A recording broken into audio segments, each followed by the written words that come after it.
আল্লাহ পাক কোরআনে কারিমে এর দলিল হচ্ছে মদের বিষয়টি। আল্লাহ বলছেন ওতে লাভ আছে, কিন্তু লাভের চাইতে গুনাহ এবং ক্ষতির দিক বেশি, সেই জন্য আল্লাহ পাক মদকে হারাম করেছেন। তো ওই রকমই যেই ব্যবসাতে ক্ষতির দিক বেশি, অধিকাংশ লোকেরা কন্ডম ব্যবহার করে চিরকাল। দুটা বাচ্চা নিয়েছি, একটা নিচে আর নেব না, চিরকাল কন্ডম ব্যবহার, এই জন্য হারাম।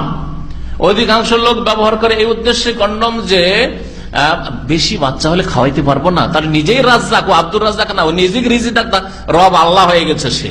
হ্যাঁ, সেই জন্য তার আকীদার সংশোধনের প্রয়োজন রয়েছে, এই জন্য জায়েজ নাই। বাকি কথা হলো, কারো যদি স্ত্রী অসুস্থ হয় বা ঘন ঘন এক বছর বাচ্চা হয়ে যাচ্ছে, একটা বাচ্চা 2 বছর তো দুধ পায়, আর 6 মাস তো গর্ভধারণ, তাহলে 3 বছর মোটামুটি। তাহলে 3 বছরের জন্য যদি গ্যাপ করার উদ্দেশ্যে যে বাচ্চাটা যাতে দুধ পেয়ে যায় কন্ডম ব্যবহার করে বা ওষুধ ব্যবহার করে, তো জায়েজ। রিজিকের ভয়ে না যে খাওয়াইতে পারবেন এই ভয়ে নয়, আর বাচ্চা বাস লিমিটেড, হ্যাঁ, আর বেশি নেব না, দুটোর বেশি পরিকল্পনা আছে, 2-3টার বেশি নেব না, এরকম জায়েজ নাই।